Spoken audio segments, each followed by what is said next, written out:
بسم اللہ الرحمن الرحیم اعوذ باللہ من الشیطان اللعین الرجیم بسم اللہ الرحمن الرحیم وبہ نستعین وہو خیر ناصر ومعین الحمدللہ رب العالمین وصلی اللہ علی محمد وآلہ الطیبین الطاہرین۔ ہماری گفتگو کتاب المقاصد کے دوسرے حصے کتاب البیع کے مباحث میں جاری ہے، اور آج کے اس درس کا عنوان رضایت باطنی کے مورد میں شیخ انصاری رحمۃ اللہ علیہ کی نظر پر مزید دلائل کا بیان ہے، اور اس کے بعد پھر فضولی کی صورتیں بیان کرتے ہوئے پہلی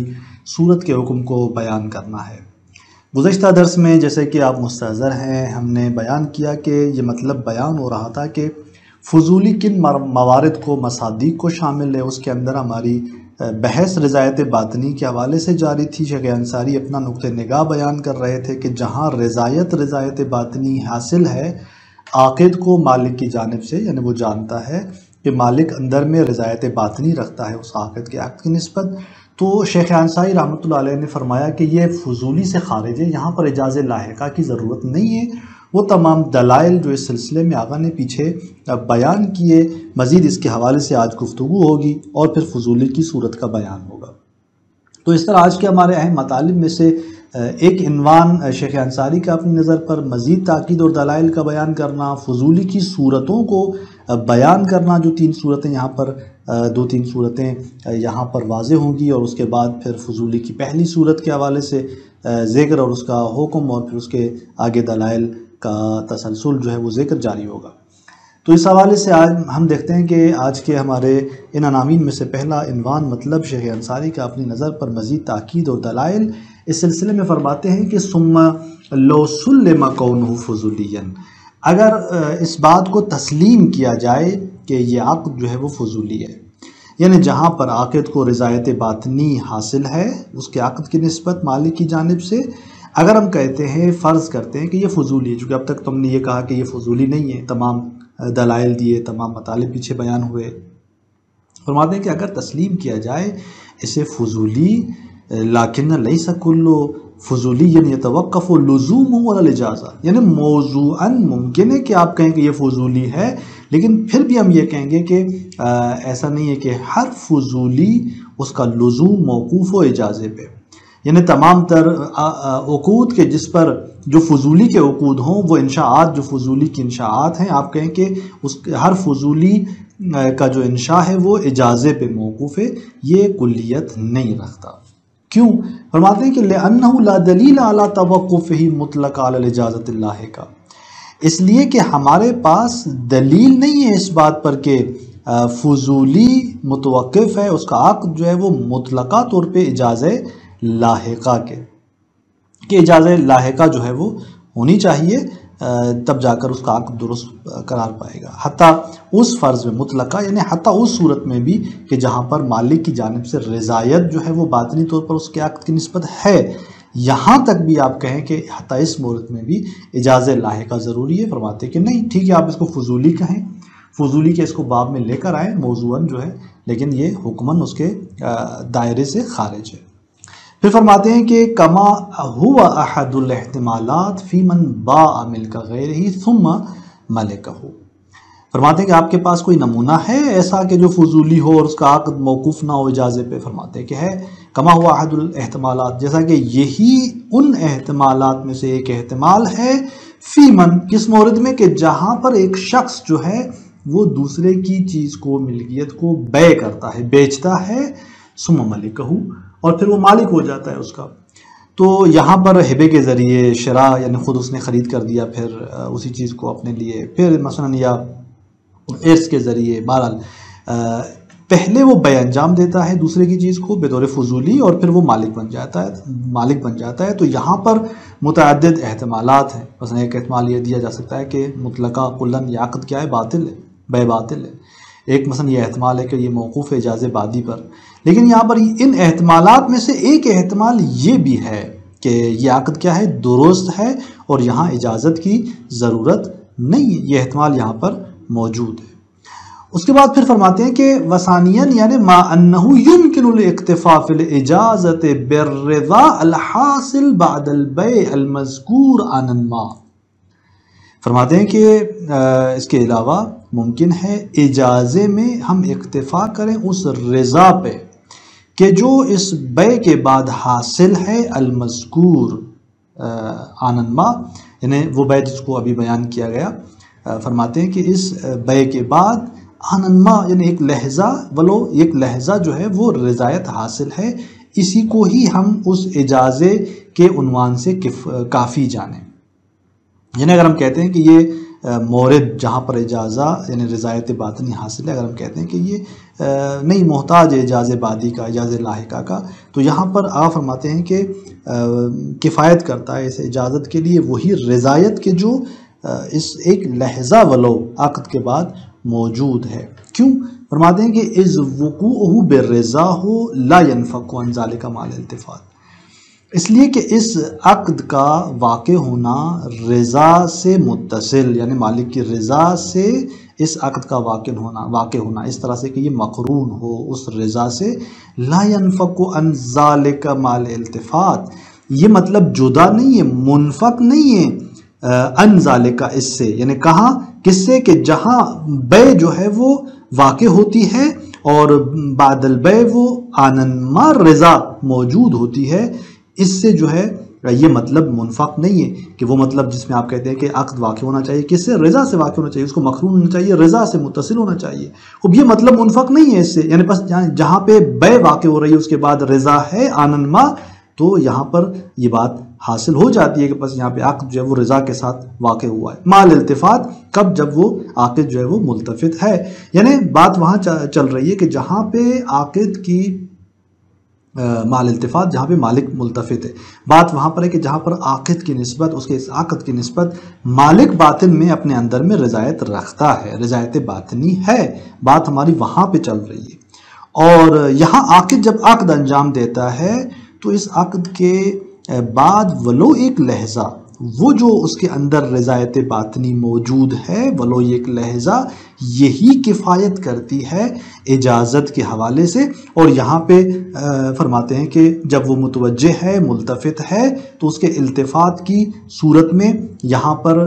ولو ایک لحظہ وہ رضایت موجود ہے، نتیجے میں بے متصل اور مقرون بالرضا ہو جاتی ہے. لہذا یہاں پر اگر آپ کہتے ہیں کہ اجازت چاہیے تو یہی مطلب کفایت کرتا ہے اس کی اجازت میں. لہٰذا اس اعتبار سے آپ فرماتے ہیں کہ ولو آپ اس کو فضولی جانیں تب بھی اجازت لاحقہ کی ضرورت جو ہے اس صورت میں نہیں ہے. پھر ایک اور مرحلے میں اس کی مزید توضیح اس طرح کا دیتے ہیں کہ ثم انہ لو اشکل فی عقود غیر المالک، کہ اگر مالک کے علاوہ غیر مالک کے عقد میں اشکال کیا جائے، یعنی جہاں پہ عاقد جو ہے وہ مالک نہیں ہے وہاں پہ اشکال کیا جا رہا ہے اس کے عقد کے حوالے سے، تو فرماتے ہیں کہ اگر یہ اشکال کیا جا رہا ہے جہاں پہ متعدد آپ صورت نظر میں رکھ سکتے ہیں کہ مثلا وہاں پر وہ عاقد غیر مالک کے تصرف ہے، وہاں پہ مثلا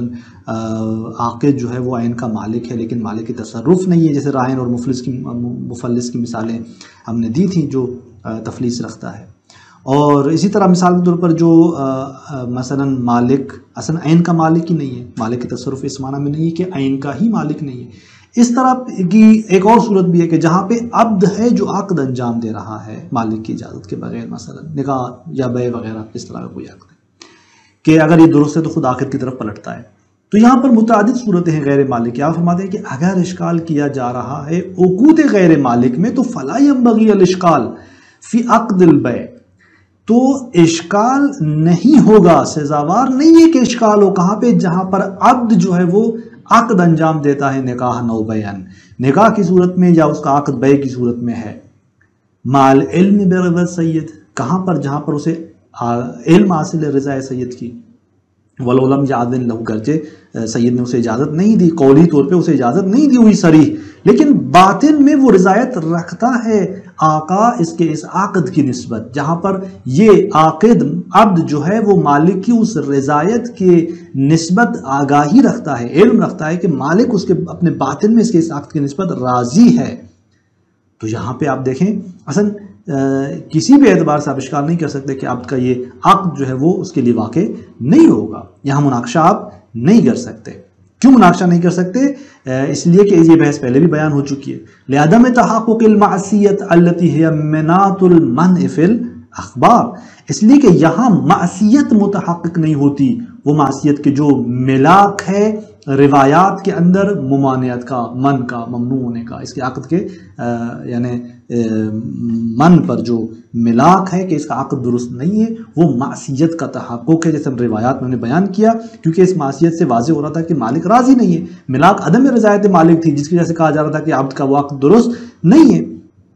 وعدم منافاته لعدم استقلال العبد فی التصرف، یعنی ایک تو معصیت نہیں ہے، اور یہ حکم صحت عقد عبد منافی نہیں ہے. ممکن ہے وہ اگر کہے کہ آپ نے تو کہا تھا کہ عبد مستقل نہیں ہے تصرف میں، یہاں تو اس نے جو عمل انجام دیا ہے وہ بطور استقلال انجام دیا ہے، وہ تو مستقل نہیں ہے، کیسے انجام دے سکتا ہے؟ تو کہتے ہیں کہ یہ حکم صحت عقد عبد منافات نہیں رکھتا اس بات سے کہ ہم کہیں کہ عبد تصرف میں مستقل نہیں ہے. یعنی عدم استقلال کی جو ہم بات کر رہے تھے وہ کہاں پہ تھی؟ جہاں پہ رضایت اسے حاصل نہیں ہے مالک کی جانب سے. اب یہاں پہ احراز کر چکا ہے مالک کی رضایت وہ، لہٰذا اس صورت میں اس کے عدم استقلال سے یہ منافات مطلب نہیں رکھتا. رضایت کے آنے کی صورت میں اس کے عدم استقلال کا مسئلہ بھی جو ہے وہ حل ہو جاتا ہے. تو اس طرح آغا فرماتے ہیں کہ آپ دیکھیں وہ جو بات ہم پیچھے کر رہے تھے، رضایت باطنی کی صورت میں عقد کے حوالے سے وہ روشن ہو جاتی ہے شیخ انصاری کے اپنے نقطہ نگاہ سے کہ یہاں پر آپ اس کو فضولی کے باب میں نہیں لا سکتے. وہ تمام دلائل جو بیان ہوئے لو سلم، اگر آپ اس کو فضولی کے باب میں لاتے ہیں تب بھی یہ اجاز لاحقہ پہ موقوف نہیں ہے. اس کے بعد ایک نئے مطلب میں آغا داخل ہوتے ہیں، جو فضولی کی صورتیں ہیں اسے آغا بیان کرتے ہیں کہ ثم علم، کہ آپ جانیں کہ ان الفضولی قد یبیع للمالک وقد یبیع لنفسہ. فضولی ایک مرتبہ مالک کے لیے بیچتا ہے، ایک مرتبہ اپنے لیے بیچتا ہے. مالک کی چیزیں مالک کی طرف سے جو ہے وہ چیز کو بیچ رہا ہوتا ہے، یعنی اس کی نیت سے بیچ رہا ہوتا ہے کہ یہ اس مالک کے حوالے سے معاملہ انجام دے رہا ہے. کبھی جو ہے وہ اپنی طرف سے بیچ رہا ہوتا ہے. یہ کہاں پہ ہوتا ہے؟ جہاں پہ وہ شخص سارق ہوتا ہے، چوری کر کے وہ چیز لے آتا ہے اور اسے پھر معاملہ کرتا ہے اپنے لیے، یا غصب کرتا ہے، غاصب ہے اور وہ اپنے لیے معاملہ انجام دے رہا ہوتا ہے.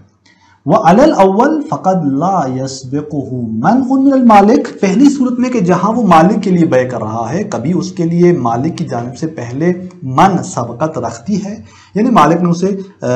بلکہ لا يَسْبِقُهُ من سبقت نہیں رکھتی، مالک نے اسے نہیں روکا ہوا ہوتا اس کے حوالے سے. وَقَدْ يَسْبِقُهُ الْمَنْ، اور کبھی جو ہے وہ من سابقہ ہوتی ہے، یعنی مالک اس کو پہلے روک چکا ہوتا ہے کہ اس نے یہ معاملہ انجام نہیں دینا، یعنی پہلے سے ہی من اس کو حاصل ہے مالک کی جانب سے، یا من اسے حاصل نہیں ہے. فہنا مسائل ثلاث، تو یہاں پر اس طرح سے تین صورتیں روشن ہو جاتی ہیں، واضح ہوتی ہیں اس طرح سے، اور پھر ہر ایک صورت کو آگا بیان کرتے ہیں، اس کے احکامات کو، اس کے دلائل کو. الاولیٰ، پہلی صورت یہاں پر فرماتے ہیں کہ ان یبیع للمالک مع عدم السبق منع المالک، وہ بیع کرتا ہے مالک کے لیے اور اس کے ساتھ کہ مالک کی جانب سے ممانعت پہلے سے حاصل نہیں ہوتی اس کے لیے. وَهَذَا هُوَ الْمُتَيَقَّنُ مِنْ عَقْدِ الْفُضُولِ، آپ فرماتے ہیں کہ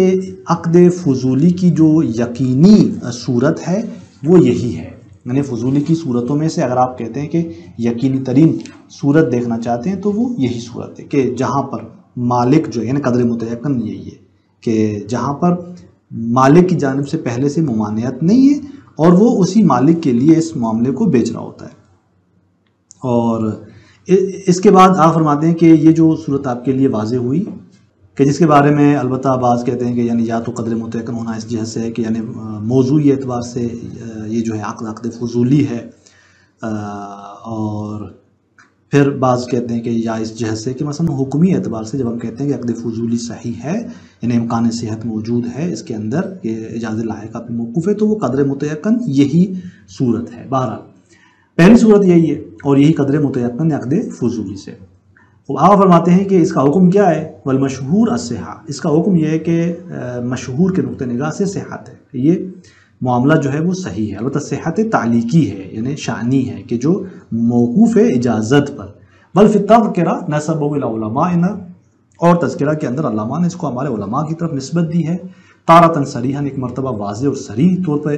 نسبت دی ہے. وأخرى ظاہراً بقولہ عندنا، ایک مرتبہ ظاہراً نسبت دی ہے، یعنی اپنے قول اندنا سے، اندنا کہہ کر انہوں نے علماء کی طرف نسبت دی کہ اندنا ظہور رکھتا ہے کہ علماء امامیہ کا اجماع ہے اس مطلب پر،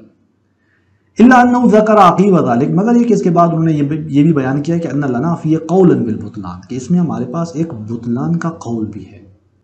کہ البتہ یہ پھر ان کے ادعاء اجماع کے لیے مضر ہے یہ مطلب۔ وفی غایت المراد، اور غایت مراد کے اندر شہید کیا فرماتے ہیں، انہوں نے کیا چیز بیان کی ہے، حکیہ، حکایت کی گئی ہے اس غایت مراد کے اندر، الصحہ عن العمانی یا عمانی، ابن عقیل عمانی کی جانب سے جو ہے وہ صحت کی حکایت کی گئی ہے، والمفید، شیخ مفید سے، والمرتضیٰ، سید مرتضیٰ سے، والشیخ فی النہایہ، شیخ طوسی علیہ الرحمہ نہایہ میں، والسلار، سلار ابن عبد العزیز دیلمی، والحلبی، ابو صلاح حلبی، والقاضی، قاضی وابن حمزہ، قاضی ابن براج سے اور ابن حمزہ سے، وحکی عن الاسقافی، اور اسقافی ابن جنید اسقافی سے بھی یہی صحت حکایت کی گئی ہے۔ واستقر علیہ الرأی من تأخر عدا فخر الدین، اور جو متاخرین ہیں ان کی رائے بھی اسی پر مستقر ہے، یعنی صحت پر، مگر بعض وہ متاخرین بزرگان کے جو مخالف ہیں صحت کے اور وہ بطلان کے قائل ہیں، جیسے فخر الدین ہے، بعض متاخری المتاخرین کے متاخرین کے بعض متاخرین کا الاردبیلی و سید الداماد، و بعض متاخرین محدثین، اور بعض متاخرین جو محدثین ہیں، محدثین میں متاخرین جو ہیں جیسے صاحب حدائق ہے، محدث جزائری ہیں، وہ درواقع بطلان کے قائل ہوتے ہیں یہاں پر۔ تو انشاءاللہ اگلے درس کے اندر مزید ہم اس کی توضیحات بیان کریں گے کہ اس مشہور کے نقطہ نگاہ سے کہ جو صحیح جانا گیا اس مورد کو، اس عقد فضولی کے صورت کو، یہاں پہ ان کے دلائل کیا ہیں۔ السلام علیکم ورحمۃ اللہ وبرکاتہ۔